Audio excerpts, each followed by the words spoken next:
오늘 우리에게 주시는 하나님의 말씀은 누가복음 18장 1절에서 8절까지입니다. 예수께서 제자들에게 늘 기도하고 낙심하지 말아야 한다는 뜻으로 비유를 하나 말씀하셨다. 어느 고을에 하나님을 두려워하지 않고 사람도 존중하지 않는 한 재판관이 있었다. 그 고을에 과부가 한 사람이 있었는데 그는 그 재판관에게 줄곧 찾아가서 내 적대자에게서 내 권리를 찾아주십시오 하고 졸랐다. 그 재판관은 한동안 들어주려고 하지 않다가 얼마 뒤에 이렇게 혼자 말하였다.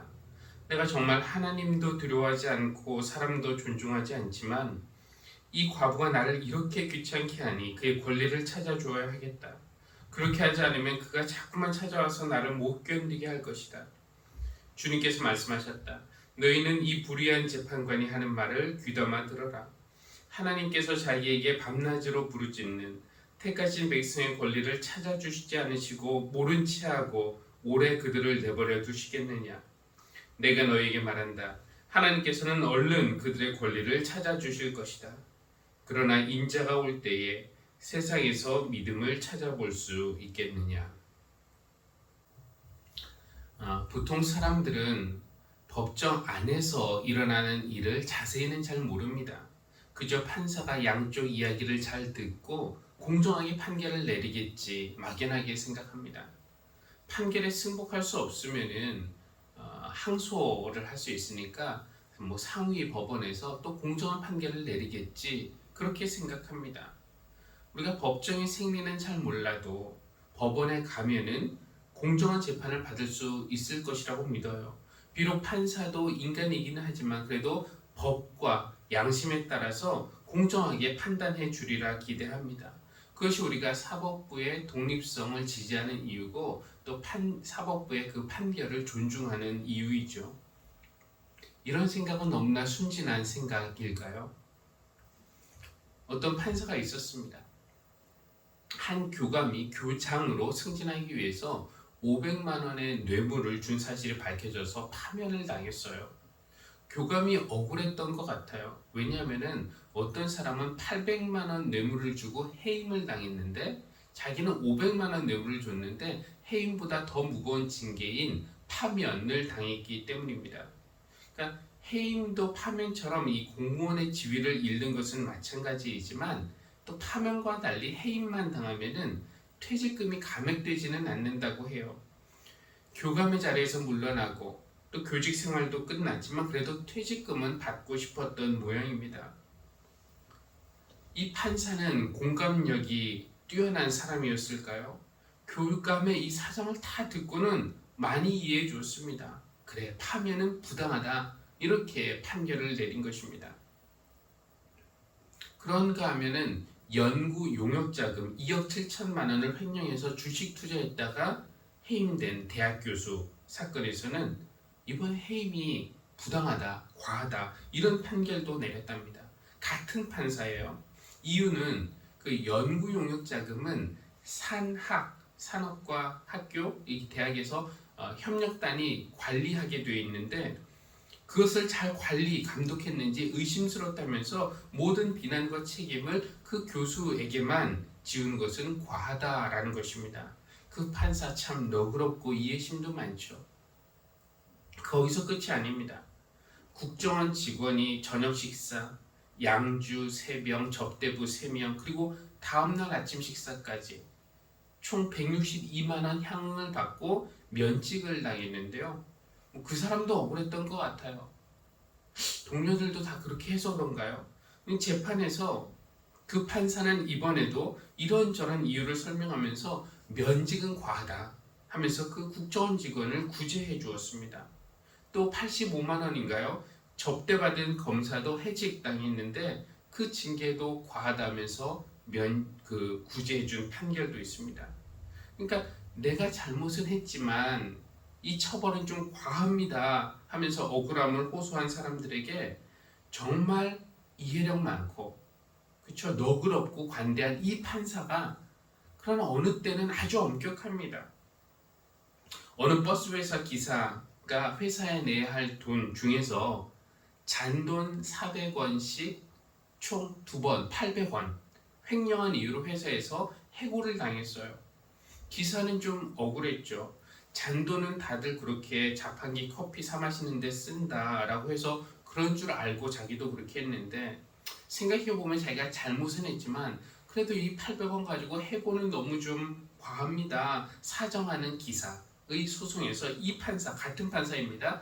해고는 정당하다, 이렇게 판결을 내린 겁니다. 다른 사람들 사정은 그렇게도 잘 봐주면서 왜 못 배우고 가난하고 힘없는 이 사람에게는 이렇게 엄격한 기준, 잣대를 들이댄 것일까요? 해고되면 5가족 부양은 어떻게 합니까? 그 딱한 사정을 봐줄 만도 한데 그 판사 이번에는 인정사정 없었습니다. 이런 판사가 판사석에 앉아 있으면 우리는 공정한 재판을 기대할 수 있겠습니까? 물론 내가 교감, 대학 교수, 검사 또는 그와 비슷한 사회적 지위에 있다면은 그 판사가 배정될 때 선처받을 가능성이 있겠구나 하면서 좋아하겠지만, 나의 사회적 자리가 그 버스 기사와 비슷하다면은 상황은 절망적일 겁니다. 모세는 재판관을 임명하면서 이렇게 말을 합니다. 당신들 동족 사이에 소송이 있거든 잘 듣고 공정하게 재판하시오. 재판은 하나님에게 속한 것이니 재판을 할 때에는 어느 한쪽 말만을 들으면 안 돼요. 말할 기회는 세력이 있는 사람에게나 없는 사람에게나 똑같이 주어야 하오. 재판관 사람을 차별하지 말고 공정하게 사람 존중할 줄 알아야 한다는 것이죠. 또 유다의 왕인 여호사밧은 재판관을 임명하면서 이렇게 이야기했습니다. 주님을 두려워하는 일이 한순간이라도 그대들에게서 떠나지 않도록 하시오. 재판관은 하나님도 두려워할 줄 알아야 한다는 것입니다. 그러니까 재판관은 하나님 무서운 줄 알고 또 사람 존중할 줄 알아야 되는데, 오늘 비유에 나오는 이 재판관은 2가지 다 없었어요. 어느 고을에 하나님을 두려워하지도 않고 사람도 존중하지 않는 한 재판관이 있었다는 겁니다. 그런 재판관을 가진 그 고을 사람들은 참 안 됐습니다. 하나님을 두려워하지도 않고 사람을 존중하지도 않는다는 그 말에서 우리는 그 사람의 사람됨을 볼 수 있습니다. 이 재판관은 지금까지 살아오면서 계속 성공의 길만 달려왔기 때문인지는 모르겠지만 자신만만해요. 하나님도 두렵지 않고 사람도 무섭지 않습니다. 근데 말이 좋아 자신만만이지, 자신만만, 이 찰만자 쓰는데 자기 안에 자기만 가득 찬 겁니다. 그러니까 다른 사람은 그 사람 눈에 잘 들어오지 않아요. 그러니까 다른 사람들의 아픔 따위에는 이거 공감하고 싶어도 살아온 인생이기 때문에 공감이 잘 안 되는 겁니다. 그러니 과부와 같은 사회적인 약자의 처지, 그의 하소연, 이런 거에 이 재판관이 어떻게 공감할 수 있겠습니까? 그 재판관의 마을에 한 과부가 있었어요. 과부는 고아, 외국인과 함께 사회적인 약자의 대명사입니다. 가장 힘없고 취약한 사람, 뭔가 억울한 일 당해도 도와주는 사람 없는, 누가 신경 써주는 사람 없는 그런 사람입니다.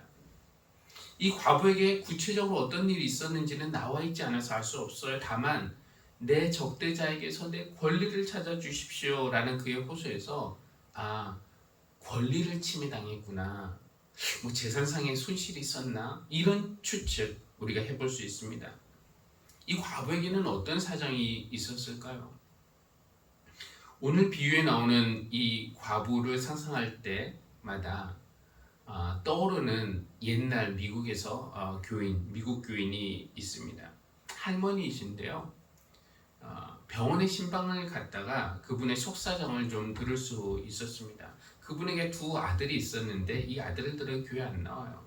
근데 작은 아들은 부상당한 참전 용사에서 국가에서 나오는 돈으로 생활을 하고 있었고요. 큰 아들은 평생 아무 직업 없이 나이가 50이 다 됐는데 결혼하지 않고 그냥 아버지의 유산 조금씩 사용하면서 어머니와 한 집에서 살고 있었던 것입니다. 그런데 병원에 갔더니 할머니가 변호사를 사야 되는데 이렇게 중얼중얼거려요. 그래서 무슨 일인가 여쭤보았습니다. 본인은 요양원에 가기 싫은데 큰아들이 자기를 강제로 요양원에 보내려고 한다는 겁니다. 아무 직업 없이 혼자 사는 큰아들, 세상에 자랑할 것 없는 아들이지만 그래도 내 자식이니까 사랑하면서 품어주면서 지금까지 같이 살고 있는데 이제 병든 어머니를 자기가 돌볼 수 없으니 요양원으로 보내겠다는 거예요. 근데 요양원으로 보내면 국가에서 돈이 다 나온답니다. 그러니까 집에 남은 그 유산은 어머니 없이 자기가 다 쓸 수 있다는 것이죠. 이 할머니는 잠시라도 좀 집에 있고 싶었는데 큰아들은 할머니가 자기 어머니가 작전을 쓴다고 믿고 있는 거예요. 일단 태어나고 집에 오면 요양원에 다시 보내기 어려우니까 병원에서 곧장 요양원에 가야 된다, 이렇게 주장한다는 겁니다. 남편이 남긴 재산은 큰아들에게 다 뺏기게 생겼고 집에서 쫓겨나듯 이제 요양원에 가게 생겼습니다. 몸이 아파서 이게 산소호흡기가 없으면 제대로 숨을 쉴 수도 없을 정도이니까 법정 다툼을 할 힘도 없는 거죠. 그냥 믿었던 아들에게 당하는 겁니다.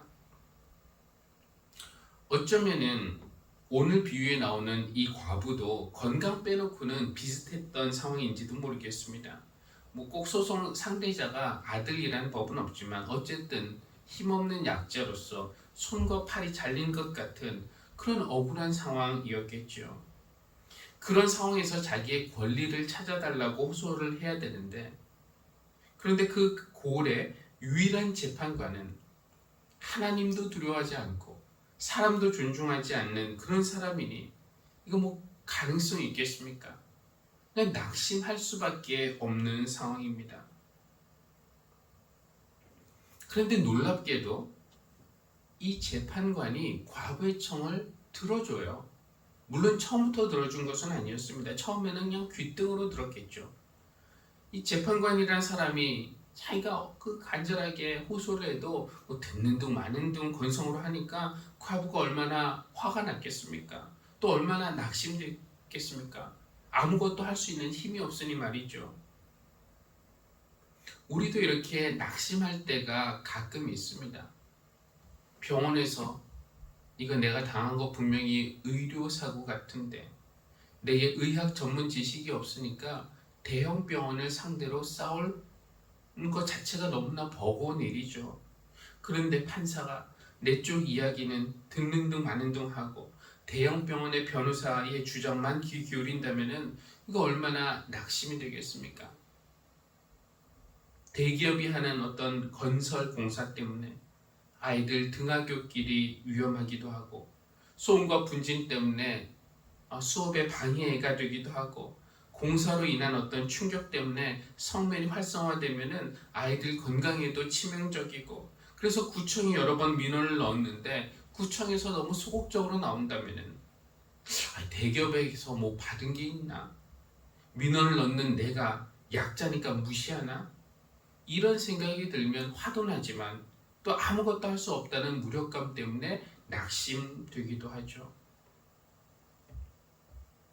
우리는 쉽게 낙심하지만 비유 속의 과부는 쉽게 낙심하지 않았습니다. 줄곧 재판관을 찾아갔어요. 그러자 놀랍게도 변화가 생깁니다.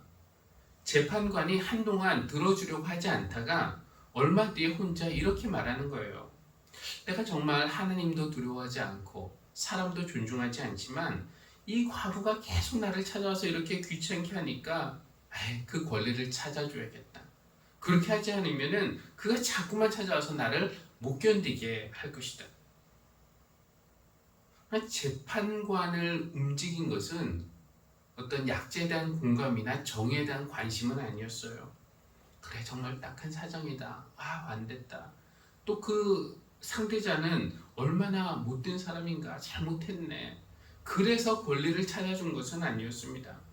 자기 자신의 편함 때문이었어요. 자꾸 찾아오면은 내가 귀찮으니까, 내가 귀찮기 싫어서 들어준 거예요. 그래도 들어주기는 했습니다. 오늘 말씀 1절에서 예수님이 이 비유를 왜 들려주셨는지 오늘 1절은 알려주는데요. 제자들에게 늘 기도하고 낙심하지 말아야 한다는 뜻으로 이 비유를 들려주신 겁니다. 그러면 우리도 과부가 줄곧 재판관을 찾아간 것처럼 줄곧 하나님을 찾아가서 우리의 소원을 들어주실 때까지 끈질기게 조르면 되는 것입니까? 예수님은 우리에게 하나님이 들어주실 때까지 끝까지 졸라라. 처음에 안 들어주시는 것 같다가도 포기하지 말고 끝까지 끈질기게 기도하면 결국 들어주신다. 이거 가르쳐 주시려고 비유 말씀하신 것일까요? 전통적으로 교회는 그렇게 이해를 해왔습니다. 많은 기독교인들이 일이 잘 풀리지 않을 때, 이루어지지 않을 때 종종 하는 말이 있는데요. 기도가 부족했나 봐. 이런 이야기를 가끔씩 합니다. 기도하면 이루어질 일인데 일이 풀리지 않은 것은 기도가 부족했기 때문이라는 건데요. 저는 생각해보면 이런 말이 좀 불편하게 들립니다. 정말 그럴까요? 기도의 양이 그렇게 중요한 겁니까? 이거 채워주면 하나님이 들어주시는 겁니까? 내가 하루에 1시간 기도하면은 자녀가 대학에 붙을 일이었는데 하루에 30분씩밖에 기도하지 않아서 떨어진 것인가요? 하나님이 시간을 재시면서 얘가 기도 시간을 못 채웠네? 안 되겠다. 이러십니까? 오래 끈질기게 기도하면은 하나님이 원래 안 붙여주시려고 했는데 마음 바꿔서 붙여주시는 것입니까? 하나님이 우리 기도를 들으시면서 제가 오늘 똑같은 기도 또 반복하네? 지겹고 귀찮다. 들어주자. 이러시는 분은 아니잖아요.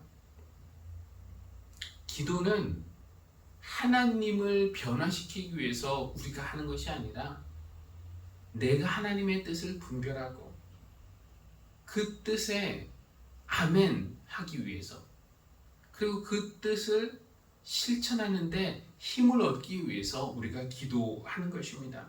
때로는 내 마음의 변화를 위해서 오래 기도할 필요가 있죠. 예수님이 우리에게 가르쳐주고 싶으신 것은 무조건 끈질기게 기도해라, 하나님 들어주실 때까지, 이런 것이 아니라 이런 불의한 재판관도 과부의 청을 들어주는데 여러분과 하나님의 관계는 그 불의한 재판관과 과부의 관계는 아니지 않습니까? 하나님은 불의한 재판관이 아니라 여러분의 아버지이시고 여러분은 그분의 자녀입니다. 당연히 들어주시죠. 낙심하지 말고 기도하십시오. 이런 믿음이 우리에게 필요한 것입니다. 오늘 디모데후서 3장 말씀은 성경에 대한 말씀인데요. 이렇게 말합니다. 그대는 어려서부터 성경을 알고 있습니다. 성경은 그리스도 예수를 믿는 믿음으로 말미암아 그대에게 구원에 이르는 지혜를 줄 수 있습니다. 그렇습니다. 성경이 우리에게 지혜를 주는데 물론 세상 살아가면서 필요한 지혜도 주지만 그것보다 훨씬 중요한 것은 구원에 이르게 하는 지혜입니다. 성경에는 우리가 구원에 이르는 데 필요한 모든 것이 다 들어있습니다. 성경을 읽을 때 성경은 우리로 하여금 무엇보다도 예수 그리스도를 만나게 해줘요. 그리고 우리가 예수님을 만나서 그분을 믿고 영접하면 구원을 받는 것이고, 구원을 받으면 정말로 중요한 변화가 우리에게 일어나는데 하나님과 우리의 관계가 변화되는 것입니다. 전에는 그냥 신과 인간의 관계, 전에는 그냥 우주의 창조주와 피조물의 관계였다면 이제는 예수 그리스도를 통해서 아버지와 자녀의 관계가 되는 겁니다. 그것이 예수님과 하나님의 관계였던 것처럼 말이죠. 우리 교회 설립은 9월 첫째 주일이지만 설립 예배를 드린 것이 딱 3년 전 이번 주였습니다. 그때 생각이 좀 나는데요. 오시는 손님들 주차 자리 확보하기 위해서 우리가 여기저기 주차 공간을 좀 알아봤죠. 저쪽에 역삼 청소년수련관 앞에 있는 우리은행 건물 주차장, 또 바로 옆에 있는 이스타빌 주차장, 또 세브란스 비자검진센터 주차장, 여기저기 찾아가서 주차 협조를 부탁했습니다. 그냥 경비 서시는 분은 협조적인데 관리소장이 비협조적인 그런 곳도 있었고, 반대로 관리소장은 협조적인데 그날 경비가 깐깐한 아저씨도 있었습니다. 뭐 단번에 안 된다 하는 곳도 있었고요. 공문 보내면 검토하겠다고 한 데도 있었습니다. 우리는 어떻게든 이 주차 자리를 조금 더 확보하기 위해서 공문도 만들어 보냈고, 찾아가서 사정도 하면서 뭐 작은 선물도 주고, 뭐 세브란스 아는 사람에게 어떻게 좀 연락해서 일이 좀 되도록 해보라고 부탁도 하고. 그런데 그런 생각이 들더라고요. 제가 아무리 찾아가도 역건물 관리소장이 주차장 사용을 허락하지 않을 수도 있는 겁니다. 재판관이 과거의 사정이 나랑 무슨 상관이야 생각하듯이, 믿지 않는 관리소장이라면 교회 사정이 나랑 무슨 상관이야 생각할 수도 있죠. 그런데 이 건물의 주인이 우리 아버지라면 어떨까요? 그럼 제가 뭐 아버지 주차 자리 빌려주십시오 공문이라도 만들 필요가 있겠습니까? 안 들어주시면 어떻게 하나 염려하겠습니까? 제가 아버지의 마음을 움직이려고 주변에 영향력 있는 사람에게 뭐 찾아가서 부탁을 해야 할 필요가 있겠습니까? 아버지가 먼저 알아서 이야기하시겠죠. 주차 공간은 걱정하지 마라. 언제든지 필요한 대로 사용해라. 네 거나 마찬가지다. 육신의 아버지의 마음도 그러한데,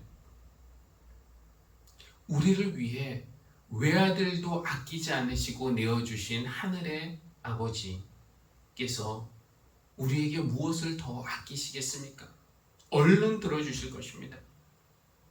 그것이 우리를 향한 하나님의 마음이라는 것을 믿고, 어떤 상황에서든지 낙심하지 말고 우리가 아빠 부르듯이 하나님 부르면서 기도하면은 하나님은 당신의 자녀들의 권리를 얼른 되찾아 주실 것이라는 믿음.